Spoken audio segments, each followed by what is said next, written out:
In the vast, unforgiving outback of South Australia, where the horizon stretches endlessly and silence swallows every sound, a small boy simply vanished.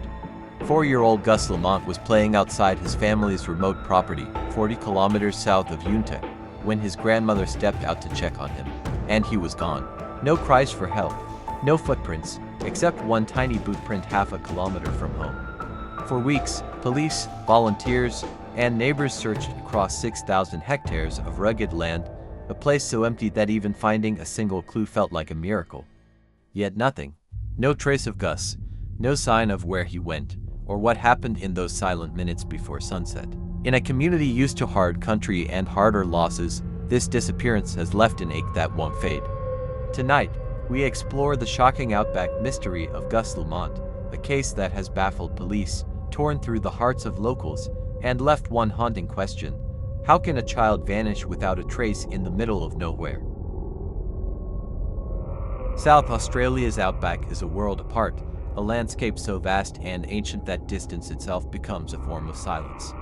Here, every kilometer of red dust and saltbush tells stories of endurance, of people who live on land that offers everything and nothing. It was across this endless plain, 40 kilometers south of Yunta, that 4-year-old Gus Lamont vanished. It was late afternoon on a Saturday. The air was still, warm, the kind of dry heat that flattens sound. Gus had been playing outside his grandparents' farmhouse, tracing shapes in the sand with a stick while his baby brother slept inside.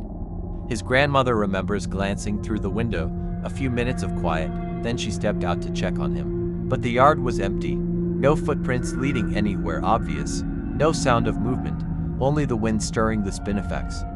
That's how this story begins. A normal day, a few quiet minutes, and then an absence that would ripple through an entire community. At first, the family believed he must be nearby.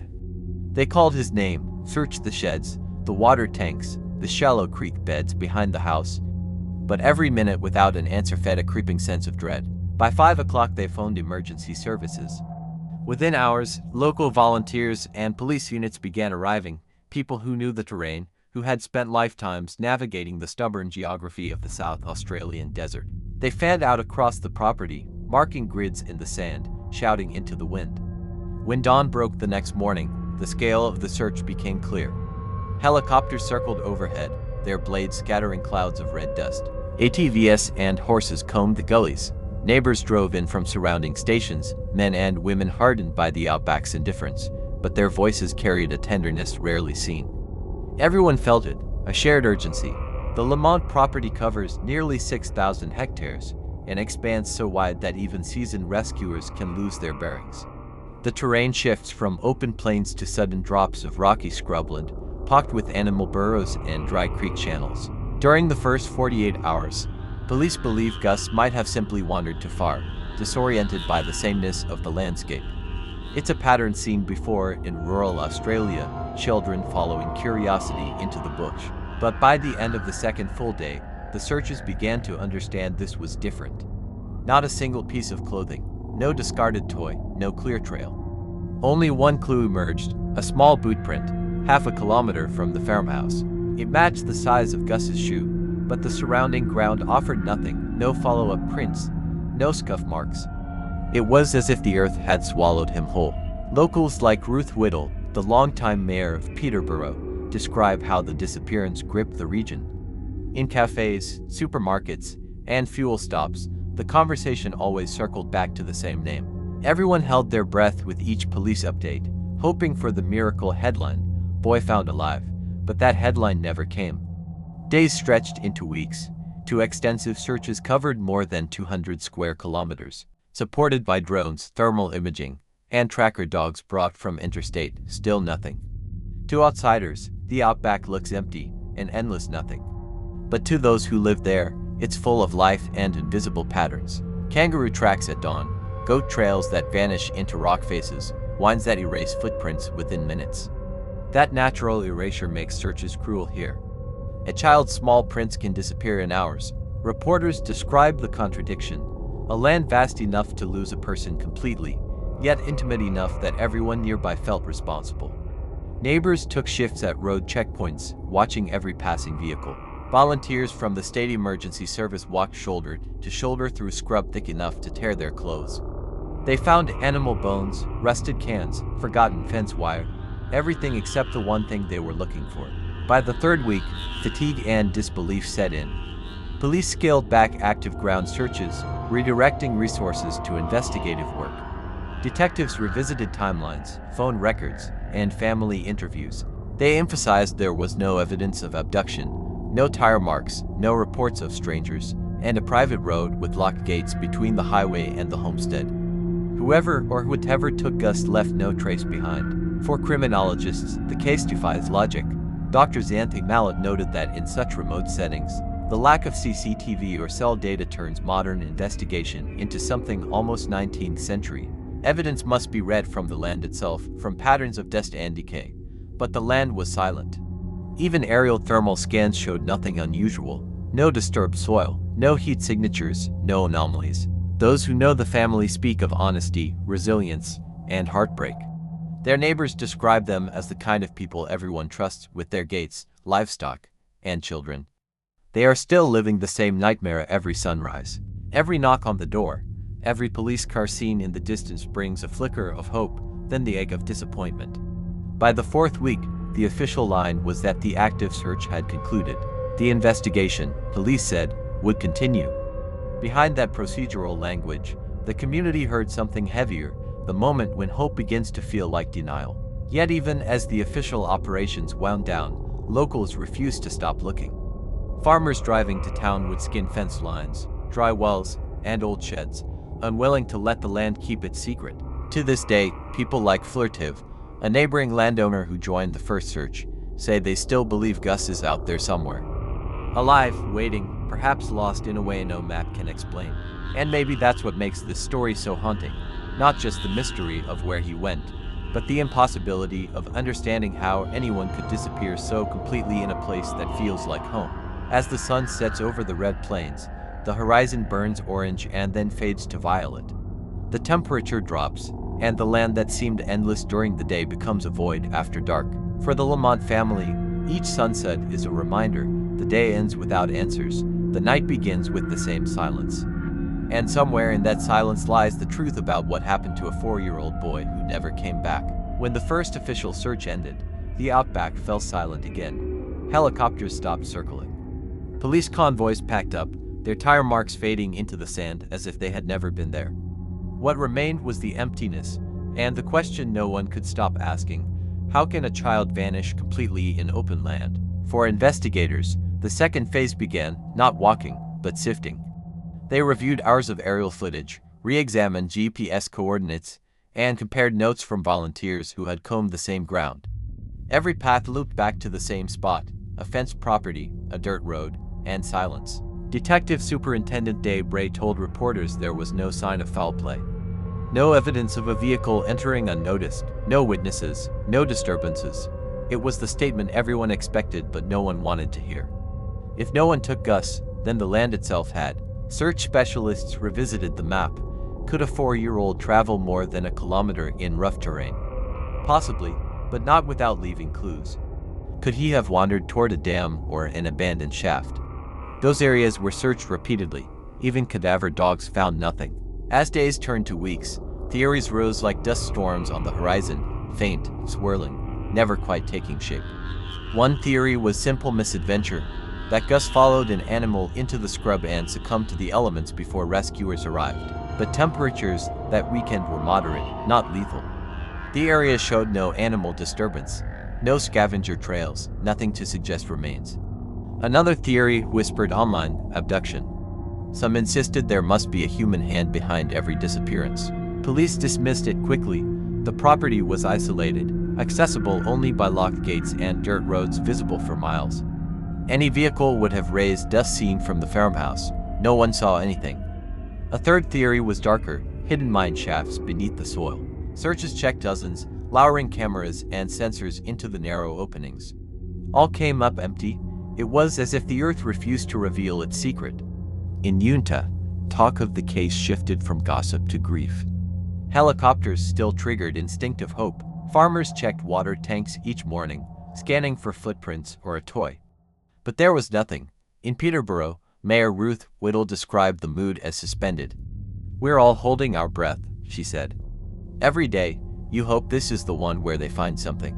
As each day ended, that hope hardened into quiet resignation. Experts from across the country weighed in. Psychologists said isolation drives communities to build patterns from coincidence, a sound in the night, a fabric scrap, a rumor that feels like meaning. But in the case of Gus Lamont, none of it held. Forensic teams revisited the lone boot print. It matched his size but not its direction, away from the house or toward it. Found days later, the edges had softened in the wind. Even that clue seemed to blur itself out. Meanwhile, the Lamont family endured attention no one wants. Reporters parked beyond their fences, cameras aimed at the farmhouse. Every word became a headline. Yet neighbors like Flirtiv defended them. They're honest people, reliable, trustworthy. This broke them. Behind the scenes, detectives chased quieter leads, supply deliveries, visitor logs, phone records. Nothing suspicious. Analysts modeled wine patterns and animal movement to see how a small figure might vanish. Each simulation ended the same. The boy disappears. Criminologist Dr. Xanthi Mallet explained that such cases expose the limits of modern policing. No CCTV, no dashcams, no cell tower triangulation. Evidence here depends on human eyes and footsteps. When that fails, you're left with silence. And silence became the investigation's defining feature. The desert absorbed every question and gave nothing back. In time, headlines faded. New crises filled the news. But across small towns, the name Gus Lamont still lingered like dust after wind. His photograph, a bright-eyed boy with a shy grin, remained pinned to notice boards in supermarkets and fuel stations. Locals refused to take it down. Months later, police said the search would resume only with new information. None came. They repeated that all possibilities stayed open, but no evidence pointed to crime. For many, that statement closed the case without closing the wound. The track to the Lamont farmhouse became a road people avoided at dusk. Truckers slowed when passing the turnoff. The landscape itself seemed to mourn. Every disappearance leaves to mysteries. What happened to the lost? And what happens to those left behind? In Gus's case, both questions still echo. The family remained on the property, same hills, same wind, same silence that once carried a child's laughter. Neighbors continued to search in small ways, scanning the scrub for something glinting, a toy, a shoe, a clue missed years ago. Hope hasn't vanished. It has learned to survive the way people of the Outback do, quietly, stubbornly, against all odds. A 4-year-old boy, a single boot print, 6,000 hectares of land, and a mystery that refuses to fade. Some believe the answer lies buried in the red soil. Others say it was carried away by the wind. But everyone agrees, the disappearance of Gus Lamont changed the way they see the Outback forever. Because now, when the horizon glows orange at sunset and shadows stretch across the plains, the silence no longer feels peaceful. It feels like a question still waiting to be answered. Time has a strange way of working in the Outback. Days can stretch endlessly, then vanish in an instant, swallowed by the same silence that took Gus Lamont. Months after the search was called off, the land looked untouched, as if nothing had ever happened. But for the people who lived through it, the emptiness became a wound that refused to close. For the Lamont family, every sunrise brought the same ritual. Checking the yard, walking to the fence line, calling his name, not out of expectation, but memory. The sound of Gus carried softly into the wind, a word that no longer asked for an answer, but refused to disappear. Neighbors spoke of the family with quiet admiration. They never left the property, never moved away. Some said they couldn't bear to leave in case he somehow came back. Others said the land itself was part of their grief. Leaving would mean admitting he was truly gone. His toys remained on the veranda, bleached by the sun, waiting for a small hand. The community of Yunta changed too. In small towns, life revolves around routine, post office chatter, church services, community markets. But after Gus vanished, every gathering carried a pause. Someone always brought up a memory or a theory. The disappearance became part of the region's identity, a story that united them in loss and kept them quietly afraid. When journalists revisited months later, they found a population still haunted. "We just can't understand it," said one local. "This land is open, flat, you can see for miles. How can someone vanish right in front of you?" That disbelief became the anchor of every retelling. Each person adjusted the details slightly, not to distort them, but to make them bearable. The human mind, faced with mystery, searches for order, but the Gus Lamont case offered none. Police kept the investigation open, though progress was invisible. Detectives ran routine checks on remains found elsewhere. Every small body discovered in the Outback triggered the same surge of dread, then relief, then guilt. Each false alarm reminded everyone how unsolved this case remained. Behind the scenes, forensic experts kept analyzing samples, soil, and fibers. Nothing matched, nothing moved the case forward. Without evidence, every theory was just a story told against the wind. Among investigators, the emotional toll was immense. Some officers said it was the most exhaustive search of their careers. Others admitted they still dreamed of it, the endless red soil, the circling helicopters, the single boot print that led nowhere. In interviews years later, one volunteer said, "It wasn't the miles we walked that broke us, it was walking back empty." Experts like criminologist Dr. Xanthi Malik reflected on what made it so unbearable. In most disappearances, evidence tells a story, tracks, witnesses, digital traces. Here, there was nothing. And nothingness is the hardest thing to investigate. It's like chasing a shadow that never existed. That absence turned the case into folklore. Locals began calling it simply the Gus mystery. Farmers swapping stories spoke of strange noises, faint lights, even ghostly figures at dusk. None of it was concrete, yet all of it spoke to a deeper need, the need to make sense of the unexplainable. For the Lamont family, speculation was both comfort and cruelty. The world wanted answers, they just wanted peace. Reporters eventually stopped calling, but the digital age never forgets. True crime forums dissected timelines, sleuths argued over satellite images, strangers debated motives. The family watched quietly, their grief turned into public curiosity. Meanwhile, the land went on being itself, vast, indifferent, eternal. Seasons changed, rains came and went, the Outback reclaimed every footprint, every trace of the search. What once was frantic became just another patch of desert. But even in that silence, something persisted, a refusal to let the mystery die. Every few months, a new story appeared, community still hopes for answers, anniversary of Gus Lamont's disappearance. Each headline resisted forgetting. In Peterborough, the mayor, Ruth Whittle, often said the hardest part was the uncertainty. If you lose someone and know what happened, you grieve. But when you don't, you live in limbo forever. Her words captured ambiguous loss. Grief without closure, pain without proof, the kind that never ends because there's nothing to anchor it to.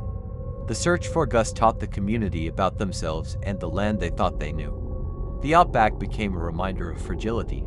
Parents watched their children more closely. Travelers kept radios on. The sense of safety, once taken for granted, evaporated like heat over the red horizon. Yet amid fear, there was also connection. Tragedy reminded people they needed one another. Volunteers who once barely spoke became lifelong friends.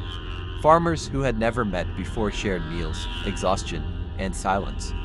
The Outback, in its cruelest moment, had also shown its heart. Years later, the wind still carried echoes. When it sweeps across the plains south of Yunta, it passes scrub, fences, dust, and sky. But for those who remember, the air feels heavier. Between the hum of engines, they swear they still hear the search, the calls, the footsteps, the hope. Every missing person leaves a gap in the world. But a missing child leaves a void that logic cannot fill and time cannot heal. Gus Lamont's disappearance remains one of those haunting cases where even science falls silent. And so the story endures, retold across kitchen tables, podcasts, and radio documentaries like this one. Not because people expect an ending, but because telling it keeps the boy alive, at least in memory. The mystery of Gus Lamont is not only about a vanished child. It's about the human need to keep looking, even when the trail has long gone cold.